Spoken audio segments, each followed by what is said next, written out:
And welcome to another Silicon Bites. I hope this format is providing value to the audience, especially as we are now committed to either doing a live stream or doing a Silicon Bites daily, in addition to the full scale interviews that we're running. Of course, all of this takes a lot of effort, so I'm immensely grateful to everyone who has supported the channel, those who have bought me a coffee or become a patron. It really, really does help now that so much time and effort, even more, is going into the production of these materials. Thank you also to everybody who has helped to support our current ongoing campaign, and that is to help fund our trip to Ukraine, where we'll be running events, and we'll also be hiring podcast studios where we're going to produce a lot of material, interviewing some incredible people and experts, Ukrainian experts on the ground.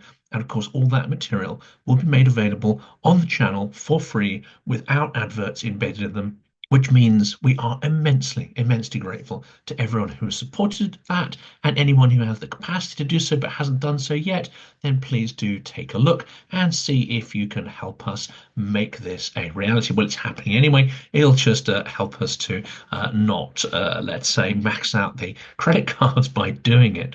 Ukraine has steadily been increasing its strikes against targets deep within Russia since the conclusion of the US election. But before we get into the details of the latest strikes over the weekend, let's review how this started last week with the huge multi-day targeting of Russia's Engels airbase infrastructure. Ukraine has targeted Russia's Engels airbase and associated infrastructure in a multi-day comprehensive operation. This was reported by Kyiv's 14th Unmanned Aerial Vehicle Regiment and was reported on January 14th.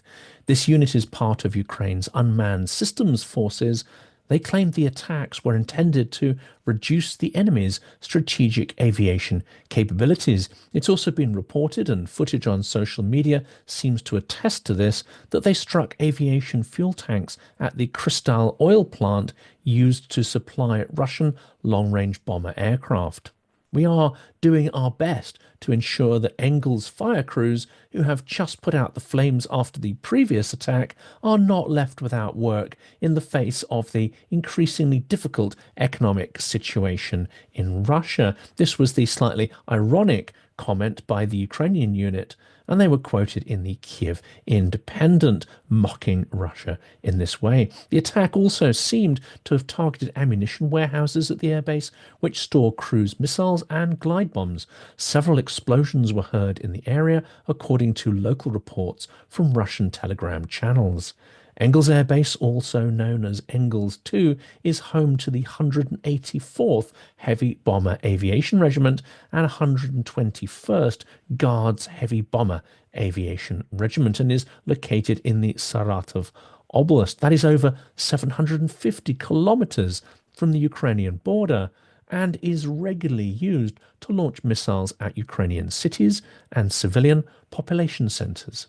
Ukraine's unmanned systems forces were established to improve Ukraine's work with drones and improve the production, training, and innovation of unmanned vehicles, as General Zaluzhny explained in an article before transitioning to the role of Ukraine's ambassador in London, that the competence in this war that can innovate and then deploy at scale will have a chance of breaking the deadlock in the attritional warfare that set in around 2023. Various drone capabilities have been developed for a range of tasks, supplanting and changing how units carry out traditional warfare tasks. For instance, drones now play an active role in the aerial, naval, and ground theatres, and often are used for reconnaissance, combat, and other tasks, with great success in the full-scale war with Russia. The Ukrainian military has proved to be a pioneer in this cutting-edge technology, evolving innovative ways to undermine Russia's material and numerical advantage. Aerial drones can ram into Russia's helicopters or drop molten metal on ground positions.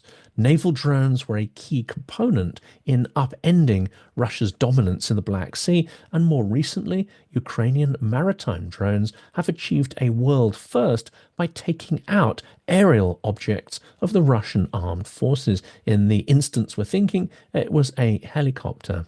As well as Engels, these attacks, which have now stretched over several days, have seen Ukraine target Russia's industrial plants, oil processing facilities, and ammunition depots. This is thought to be the most massive attack by Ukraine against Russian military and industrial facilities since the start of the full-scale war. Ukraine launched drones with a range of up to 1,100 kilometers, that's 620 miles, to strike deep into Russian territory. The SBU, together with the defense forces, continues to strike enemy military facilities and enterprises supporting Russia's military industrial complex. Each hit, whether on ammunition depots, refineries, oil depots, or chemical plants, weakens Russia's capacity to wage war in Ukraine. This came from SBU spokesperson and again was quoted in the Kyiv Independent. Multiple regions were targeted by Ukrainian drones, including Saratov, Voronezh, and Oryol Oblast, as well as Tatarstan. It's thought that almost 200 drones have so far been deployed, though we don't know the exact figures. This represents a significant scaling up of Ukraine's offensive capabilities compared to 2024. In Saratov and Engels, Governor Roman Busargin confirmed damage at 2 industrial facilities following drone strikes. The General Staff said that the Kristall oil facility in Engels, which burnt for 5 days after an earlier strike on January the 8th, was again successfully targeted. But all of this was no doubt attributed by the Russians to damage caused by careless smokers or drone fragments that were shot down by Russian air defense. Of course, this is the usual excuse. It's a lie, but it's amusing that nonetheless they come out with this every single time. Explosions were reported in the town of Seltsa near Bryansk, where the chemical plant reportedly was hit, according to the Russian opposition Telegram channel Astra. In Tatarstan's capital Kazan, a fuel facility was struck in the early hours of January 14th, igniting a gas tank.